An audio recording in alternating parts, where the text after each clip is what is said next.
be addicted to heroin. It was my comfort blanket. It was, you know, I didn't know how to cope with life every day. There's a 3-day rule to this stuff. Like, if you're on it for 3 days, you are hooked. Okay, you're hooked.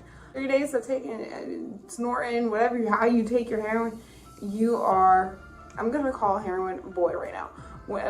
3 days into taking boy, you are physically dependent on it. Okay. So I suggest just getting off as fast as possible. If you're like on your first or second day right now, get the fuck off.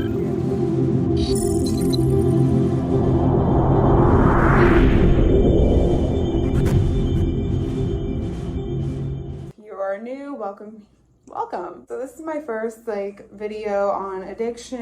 Unless you've watched like a live of mine, I kind of opened up about it, but I said I would not make like my addiction, like my real, like from beginning to end addiction story until I hit 1K subscribers. We're almost there, so I figured I'd throw in like what it feels like to be addicted to heroin. Let's just, I don't know where to start. It's probably gonna be all over the place, guys. I'm sorry, but I'm 4 years clean and I'm just gonna go back on what I remember, and you know, it's pretty rememberable. If you're thinking about, you know, if you're on drugs, I suggest to stop. If you are on pills, I suggest to, you know, just try to get off of them as soon as possible, because I started out with pills. Okay, the reason I had gotten onto, you know, pills and all that stuff is because of my anxiety. I have very, very, very bad anxiety, guys. It is insane. Still to this day, I just learned to cope, and I still don't know how to cope right, but you know, it's way better than it was before. So let's jump in right away. Heroin addiction. It is fentanyl addiction, because I mean, in the beginning, it was kind of like heroin, and then it got mixed in with fentanyl, and then it was straight fentanyl for me. Now they got this trank dope. I don't know anything about it, because I never, well, I know about it. I watched documentaries on it, but I've never touched it, okay, because it's kind of new, xylazine and all that stuff. But anyway, let's talk about heroin, fentanyl. When I say heroin, I mean like heroin, fentanyl, basically is what I was on. You know, basically when I first started out, basically because I was on like not perk 30s, oxy, Roxy 30, you know, the 30 milligram, you know, the blues. I went from Percocet to blues, and I was taking like 10, 20 blues at once, one handful, boom. You know what I mean? Because my tolerance was so high. And I was spending so much money on those pills. It was ridiculous. I was spending so much money. And then you're in that group where you're getting to know other addicts. And I was waiting so long for this, like, just one blue, because I was very sick. And I'm like, one blue ain't gonna do shit. But I was sick, so I was like, fuck it. So I was waiting on this guy. You know, drug dealer time. is terrible. They'll say 5 minutes. It means 5 minutes means like 2-3 hours, okay? And basically, you know, waiting, and then this guy's like, you know what, like, y'all do boy. And I'm like, boy, no. What is boy? Boy is, you know, y'all, if y'all don't know, if y'all have never been on heroin, boy is the term for heroin, okay? This is my first time doing it. I'm like, okay, you know what, like, fuck this shit, I'm sick as shit, like, yeah, like, whatever you can get me, sure. And I didn't, like, know the severity of it. Like, honestly, I'm just like, you know, at that point, I was like, fuck you know what I mean? Like, I know heroin's bad, but I'm already on this shit, like, whatever. We go and get the boy. It was quick, it was fast. I was like, thank God. It was way cheaper. I was like, damn, okay. So I started off snorting it, okay, and time goes by, you know, I start like doing it every day. There's a 3-day rule to this stuff. Like, if you're on it for 3 days, you are hooked, okay, you're hooked. 3 days of taking, snorting, whatever, how you take your heroin, you are, I'm gonna call heroin boy right now. 3 days into taking boy, you are physically dependent on it, okay? So I suggest just getting off as fast as possible. If you're like on your first or second day right now, get the fuck off. You do not want to be in withdrawal. I grew up, I don't want to, this is kind of gonna be I guess part 2 or like my heroin, like my whole addiction story. But I grew up with a family member who was a parent, and me and my mom are very close. And now we're very, very close. I love my mom to death. She's clean now and I'm clean. So she was, she never touched heroin, but she was on the pills. And I just like, where was I going with this? So I don't know. I just always like had a resentment towards her for that until I, started getting into drugs. And anyway, so I was just like, gosh. But anyways, it was so cheap. Sorry guys, it's all over the place. I know. I started doing that, and I was sniffing it for 2 weeks. That's all it took. Okay. And then I started getting other connects with the boy.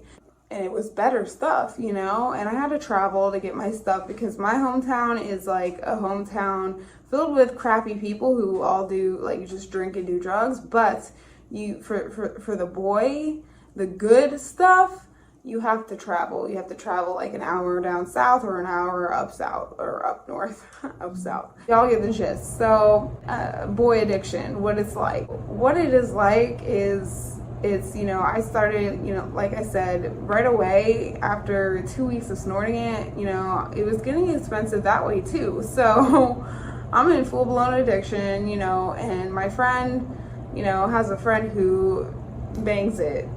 Banging it means shooting, using the rig needle. We'll call the needle rigs. Okay, so she knew a friend who banged it, and I was so against that. I was like, I'm never gonna touch one, blah blah blah. 2 weeks in, we're sitting in the car, and she's like, you know what, like, I'm not gonna drive all this way. I'm tired of it's getting so expensive, girl. Like, I'm gonna bang it.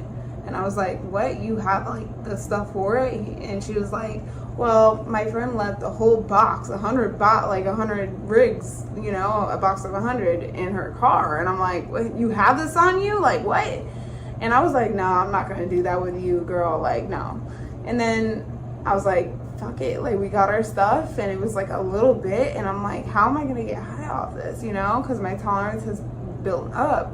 So I start, we did it for the first time together by ourselves. So we figured it out, of course.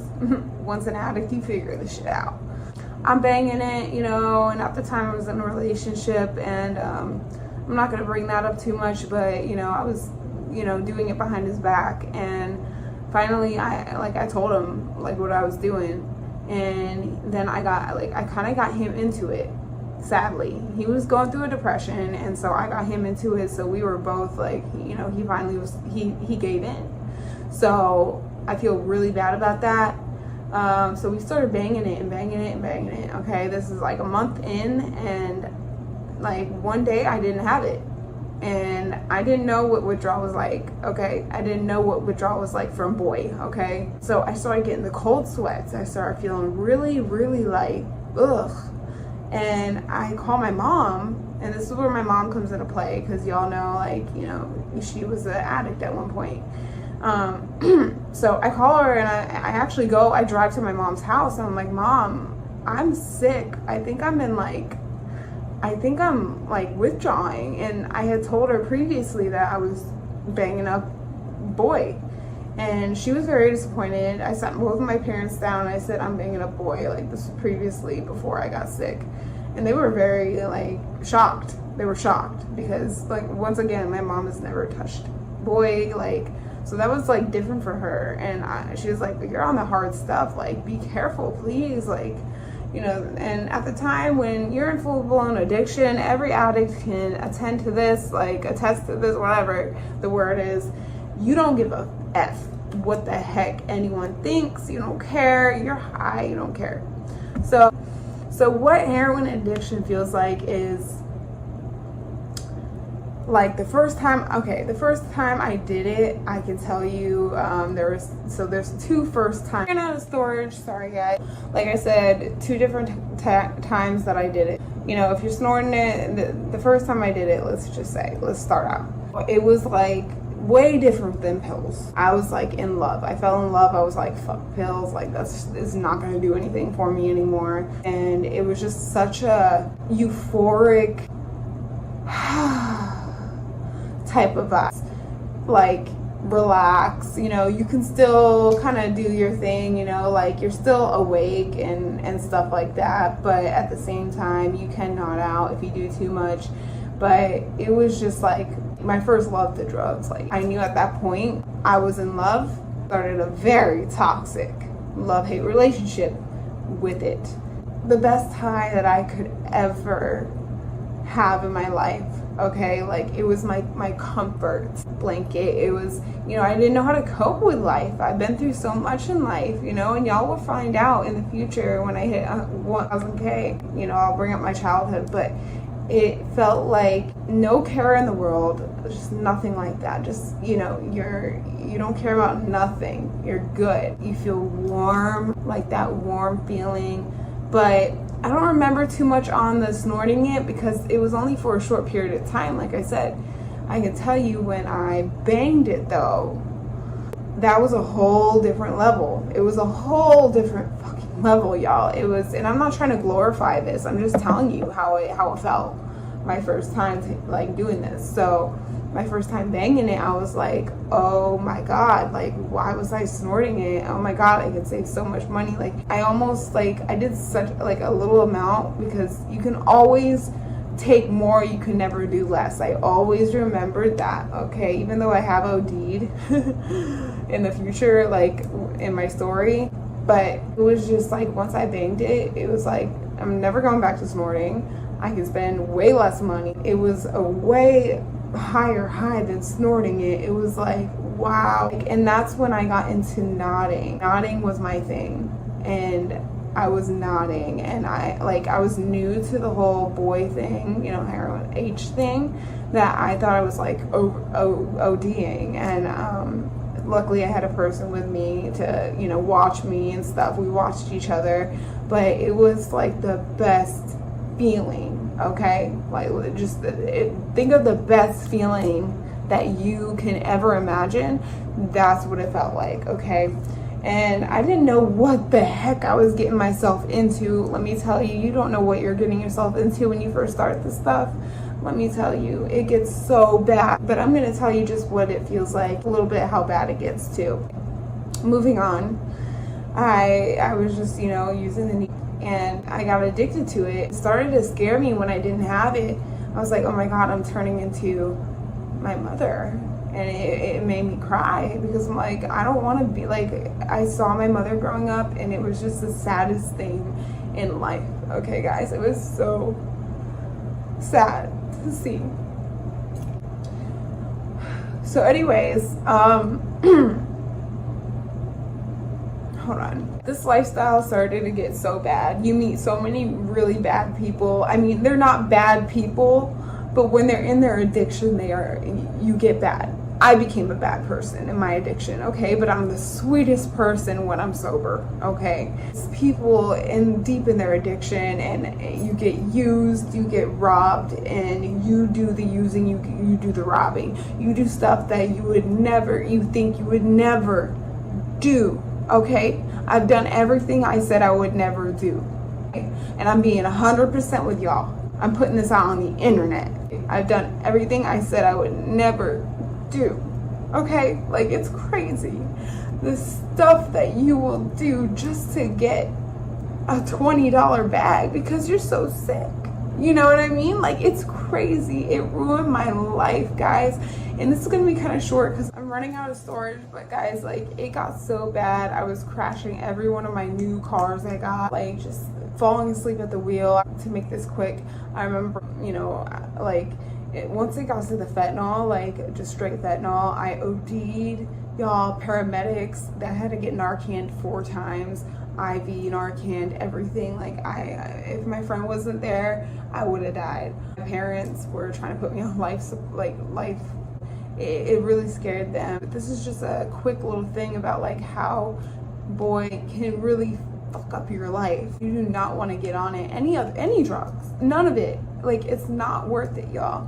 And if this cuts off on me, I'm sorry, guys. Like, I'm very, very passionate, and I still have track marks till this day. Like, if y'all can see, I still have them till this day.